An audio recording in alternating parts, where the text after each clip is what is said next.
जय श्री कृष्णा। राधे राधे। गौरी पुत्र गणेश भगवान की जय। आज हम सभी लोग एक बहुत ही रोचक और आश्चर्य की कथा को श्रवण करेंगे। शायद आपने कभी सुना हो। यह बहुत ही पुण्य प्रदान करने वाली कथा है और यह बहुत ही विशेष आश्चर्य की कथा है। क्या आपने कभी सुना है सुखदेव जी का राजा जनक से मिलने के लिए मिथिलापुरी को प्रस्थान करना और राजभवन में प्रवेश पाना? बोले पिता से यह कहकर महात्मा सुखदेव जी उनके चरणों पर गिर पड़े तथा हाथ जोड़कर चलने की इच्छा से बोले, हे महाभाग, अब मुझे आप आज्ञा दीजिए कि मुझे आपका वचन स्वीकार है। अतः मैं महाराज जनक द्वारा पालित मिथिलापुरी देखना चाहता हूं कि राजा जनक किस प्रकार दंड दिए बिना ही कैसे राज्य चलाते हैं। क्या ऐसा संभव है? उसी पर हम सभी लोग आज बड़े ही प्रसन्नचित्त भाव से चर्चा करेंगे और इस अद्भुत जानकारी को हम सभी लोग जानेंगे कि महाराजा जनक के राज्य में दंड का कोई प्रावधान नहीं था इस कथा के माध्यम से। तो आइए हम सभी लोग बड़े ही प्रसन्नचित्त भाव से इस संपूर्ण कथा को श्रवण करते हैं। और यदि आप कथा को श्रवण कर रहे हैं तो संपूर्ण सुनकर कथा का संपूर्ण लाभ अवश्य प्राप्त करें। यदि किसी राज्य में दंड का भय ना रहे तो प्रजा को ना हो तो लोग धर्म का पालन भी नहीं करेंगे। तो आइए श्रवण करते हैं। मनु आदि के द्वारा धर्माचरण का मूल कारण सदा दंड विधान ही कहा गया है, क्योंकि दंड के बिना यदि दुष्टों को दंड ना दिया गया तो राज्य का संचालन किस प्रकार चले। धर्माचरण का मूल कारण सदा दंड विधान ही कहा गया है। इस राजधर्म का निर्वाह बिना दंड के कैसे हो सकेगा? हे पिताजी, इस विषय में मुझे महान संदेह है। हे महाभाग, यह बात वैसे ही अनर्गल प्रतीत होती है जैसे कोई कहे कि मेरी यह माता वंध्या है।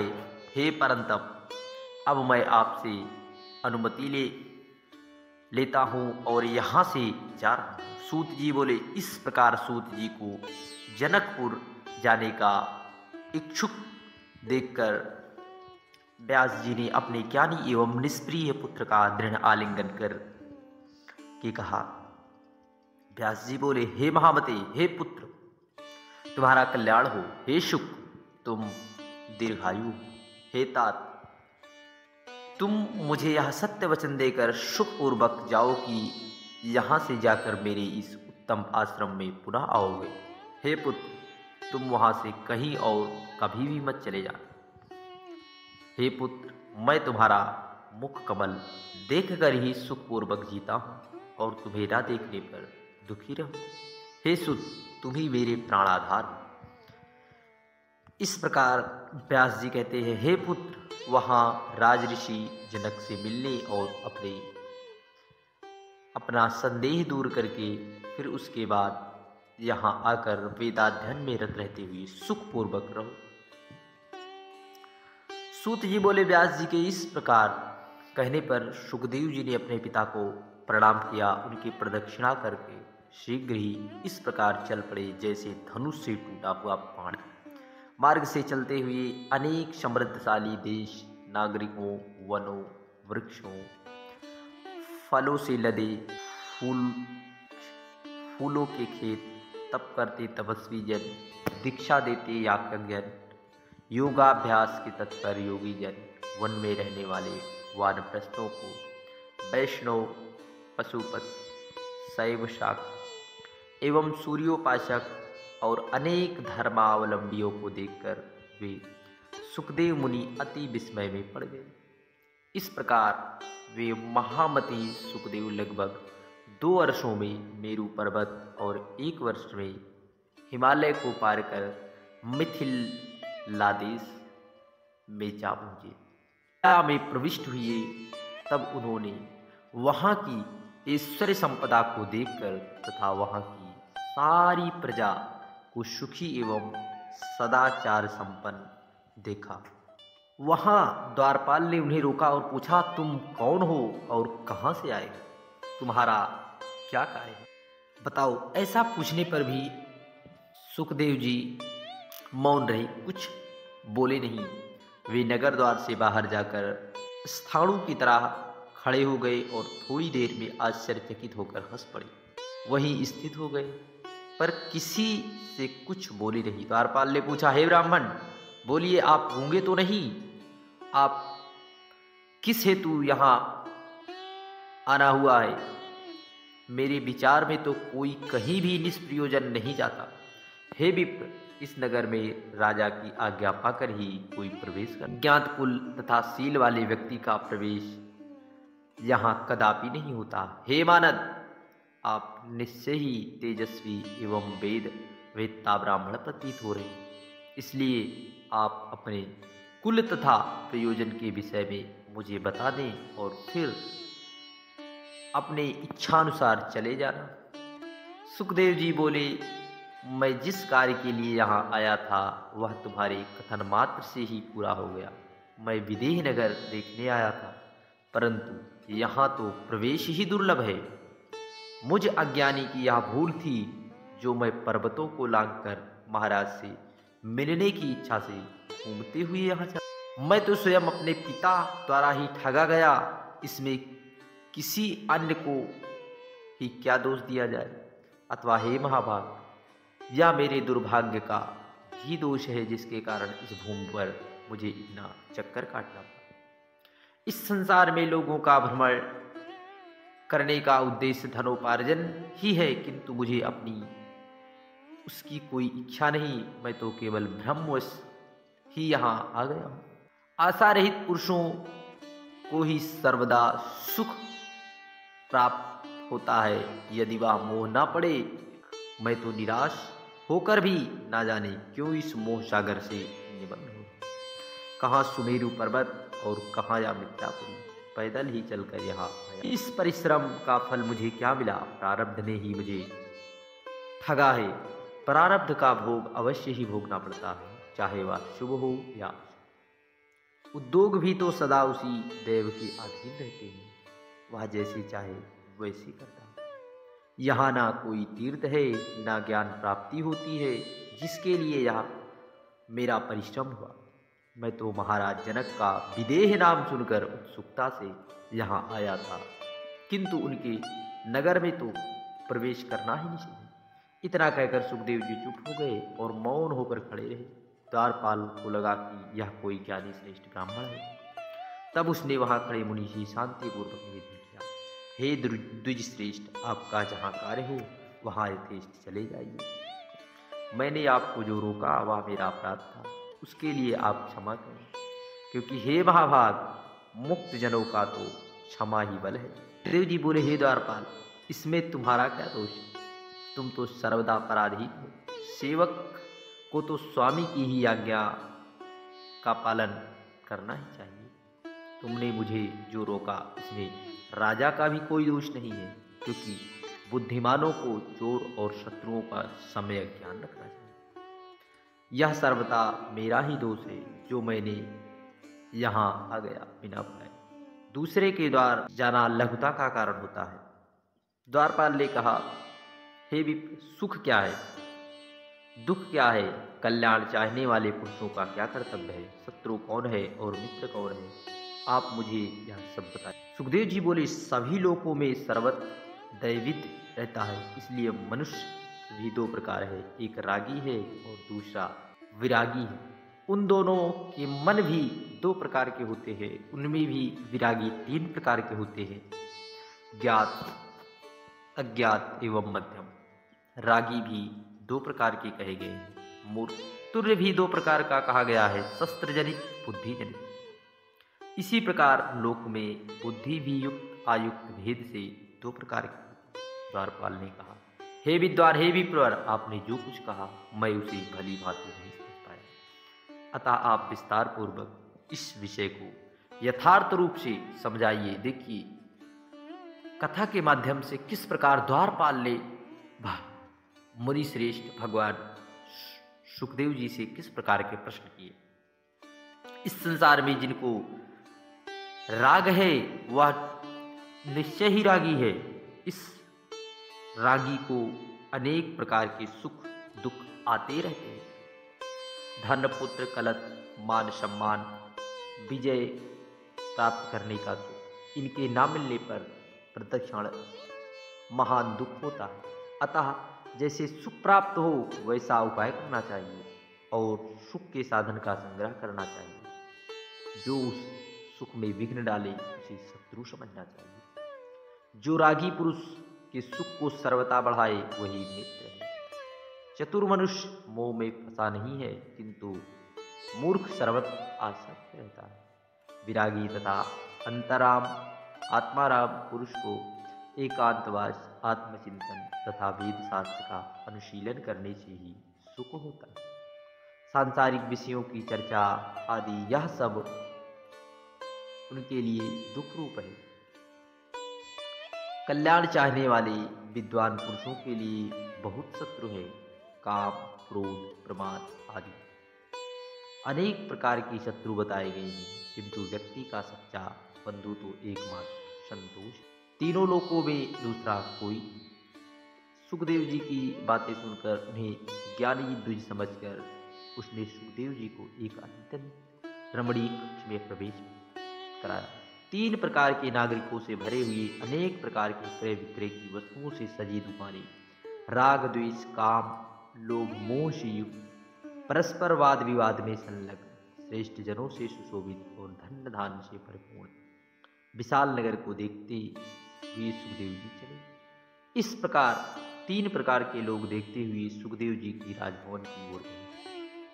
इस प्रकार द्वितीय सूर्य के समान परम तेजस्वी सुखदेव जी द्वार पर पहुंचे। द्वारपाल ने उन्हें अंदर जाने दिया। तब वे काष्ठ के समान वहीं खड़े और मोक्ष संबंधी विषय पर विचार करने लगे। धूप तथा छाया को समान समझने वाले महातपस्वी सुखदेव जी वहां एकांत में ध्यान करते इस प्रकार खड़े रहे मानो अचल स्तंभ। थोड़ी देर बाद राजमंत्री ने हाथ जोड़ते हुए स्वयं आकर उन्हें राजभवन के दूसरे कक्ष में प्रवेश कराया। वह भी एक दिव्य रमणीय वन था, जिसमें विविध प्रकार के पुष्प से लदा हुआ था। उस वन को देखकर मंत्री ने उनका यथोचित आतिथ्य सत्कार किया। महाराजा की सेवा करने वाली अनेक वारंगनाएं थी। वे नित्य गान में कुशल, काम शास्त्र में भी निपुण थी। सुखदेव जी की सेवा के लिए उन्हें आदेश देकर राजमंत्री भवन से निकल गए और सुखदेव जी वहां स्थिर। उन वारंगनाओं ने परम भक्ति के साथ उनकी पूजा की और देश कालानुसार उपलब्ध अनेक प्रकार के भोजन से हुई। अतः पुरनिवासिनी कामिनी स्त्रियों ने उन्हें अंतःपुर वन दिखाया, जो अत्यंत रमणीय। वे युवा रूपवान कांतिमान मृदुभाषी एवं मनोरम थे। दूसरे कामदेव के समान उन सुखदेव जी को देखकर वे स्त्रियों को जितेंद्रिय जानकर वे सब उनकी परिचर्या करने लगी। अरणी नंदन शुद्धात्मा सुखदेव जी ने उन्हें माता के समान समझा। वे आत्माराम तथा क्रोध को जीतने वाले सुखदेव जी नाहर्षित हुए और उनकी चेष्टाओं को देखकर ही वे शांत चित होकर स्थित रहे। तब उन स्त्रियों ने उनके लिए सुरम्य कोमल तथा बहुमूल्य आस्तारण और नाना विधि उपकरणों से सुसज्जित सैया बिछाई। सुखदेव जी ने हाथ पांव धोकर हाथों में कुशा लेकर सावधान हो सायंकाली संध्योपासना करके भगवान में ध्यान लग गया। इस प्रकार पहर तक ध्यानावस्थित होकर वे शयन कर गए। दोपहर शयन करने के बाद वे पुनः सुखदेव जी उठ गए। रात्रि के चौथे पहर में वे पुनः ध्यान में स्थित रहे। निरंतर स्नान करके प्रातःकालीन क्रियाएं संपन्न करके पुनः समाधिस्थ हो गए। सुखदेव जी को आया सुनकर पवित्र आत्मा राजा जनक ने अपने पुरोहित को आगे करके मंत्री सहित उन गुरुपुत्र के पास गए। महाराज जनक ने उन्हें बड़े आदर से उत्तम आसन देकर विधिवत सत्कार करके पश्चात एक दूध देने वाली गौ प्रदान करके उनसे कुशल पूछा। सुखदेव जी ने भी राजा की पूजा को यथाविधि स्वीकार किया और अपना कुशल बताकर राजा से भी कुशल मंगल पूजी। इस प्रकार कुशल प्रश्न करके सुखदायी आसन पर बैठे एवं शांति चित वाले व्यासपुत्र सुखदेव जी से महाराज जनक पूछे, हे भाव, मेरे यहाँ आप निष्प्रिय का आगमन किस कारण हुआ? हे मुनि से उस प्रयोजन को बताइए। सुखदेव जी ने बोला, महात्मा सुखदेव जी बोले, महाराज, मेरे पिताजी ने मुझसे कहा कि विवाह कर लो, क्योंकि सब आश्रमों में गृहस्थ आश्रम ही श्रेष्ठ है। गुरु रूप पिता की आज्ञा को बंधन कारक मानकर मैंने उसे स्वीकार नहीं किया। उन्होंने समझाया कि गृहस्थ आश्रम बंधन नहीं, फिर भी मैंने उसे स्वीकार नहीं किया। इस प्रकार मुझे संशय युक्त चित्त वाला समझकर मुनि श्रेष्ठ व्यास जी ने तथ्ययुक्त वचन कहा, तुम मिथिला चले जाओ, खेद ना करो, वहां राजा राजऋषि जनक रहते हैं। वे यज्ञिक एवं जीवन मुक्त राजा, संसार में विदेह नाम से विख्यात है। वे निष्कंटक राज्य कर रहे हैं। हे पुत्र, महाराज जनक राज्य करते हुए भी माया के जाल में नहीं बंधे, तब वे परंतप तुम वनवासी होते हुए भी क्यों भयभीत हो रहे? उन निर्श्रेष्ठ विदेह को देखो और अपने मन में उठते हुए मोह का त्याग करो। हे महाभाग, विवाह करो, अन्यथा जाकर उन राजा से ही पूछो। वे राजा तुम्हारे मन में उत्पन्न संदेह का समाधान अवश्य, इसीलिए मैं आपके पास आया। हे महाराज, मैं उन्हीं के आदेश से आपकी पुरी में आया। हे राजेंद्र, मैं मोक्ष अभिलाषी हूँ, जो कार्य मेरे लिए उचित हो। तप, तीर्थ, व्रत, यज्ञ, स्वाध्याय, तीर्थ और ज्ञान, इनमें से जो मोक्ष का साक्षात साधन हो वह बताइए। महाराज जनक जी बोले, मोक्ष मार्गावलंबी विप्र को जो करना चाहिए उसे सुनो। उपनयन संस्कार के बाद सर्वप्रथम वेद शास्त्र का अध्ययन करने हेतु गुरु के सानिध्य में रहना चाहिए। वहाँ वेद वेदांतों का अध्ययन करके दीक्षांत गुरु दक्षिणा लेकर वापस लौटे। मुनि को विवाह करके पत्नी के साथ गृहस्थी में रहना चाहिए। न्यायोपार्जित धन का अर्जन करके सर्वदा संतुष्ट रहना चाहिए। किसी से भी कोई आशा न रखना चाहिए। पापों से युक्त होकर अग्निहोत्र आदि कर्म करते हुए सत्यभाषी अर्थात सत्य वचन बोले। पुत्र पौत्र हो जाने पर समयानुसार वानप्रस्थ आश्रम में प्रवेश करे। वहां तपश्चर्या द्वारा काम, क्रोध, मद, लोभ, मत्सर्य, इन 6 शास्त्रों का शत्रुओं का विजय प्राप्त करके अपनी स्त्री रक्षा का भार पुत्र को सौंप देने के पश्चात वह धर्मात्मा सब अग्नियों का अपने आप न्यायपूर्वक आधान कर ले और सांसारिक विषयों के भोग से शांति मिल जाने के बाद हृदय में विशुद्ध विराग उत्पन्न होने पर चौथे आश्रम का आश्रय ले ले। विरक्त को संन्यास लेने का अधिकार है, अन्य किसी को नहीं। यह वेद वाक्य सर्वदा सत्य है, ऐसा मेरा मानना है। हे सुखदेव जी, मैंने कुल 48 संस्कार कहे हैं, उनमें गृहस्थ के लिए 40 महात्माओं ने बताए।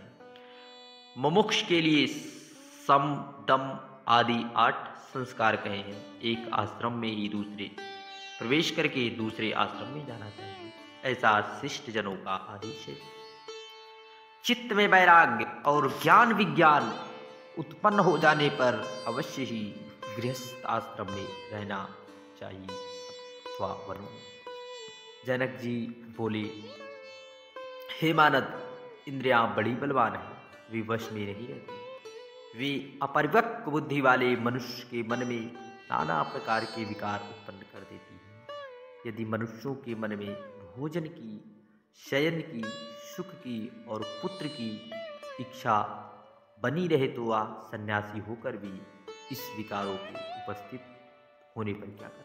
वासनाओं का जाल बड़ी ही कठिन होता है, वह शीघ्र नहीं मिटता। इसलिए उसकी शांति के लिए मनुष्य को क्रम से उनका त्याग करना चाहिए। ऊंचे स्थान पर सोने वाले मनुष्य ही नीचे गिरता है, नीचे सोने वाला कभी नहीं गिरता। यदि संन्यास ग्रहण कर लेने पर भ्रष्ट हो जाए तो पुनः वह कोई दूसरा मार्ग नहीं प्राप्त कर। जिस प्रकार चींटी वृक्ष की जड़ से चढ़कर शाखा पर चढ़ जाती है और वहां से धीरे धीरे सुखपूर्वक पैरों से चलकर फल तक पहुंच जाती है, विघ्न शंका के भय से कोई पक्षी वहां तीव्र गति से आसमान में उड़ता है, थक जाता है, किंतु सुखपूर्वक चींटियां विश्राम ले लेकर अपने गंतव्य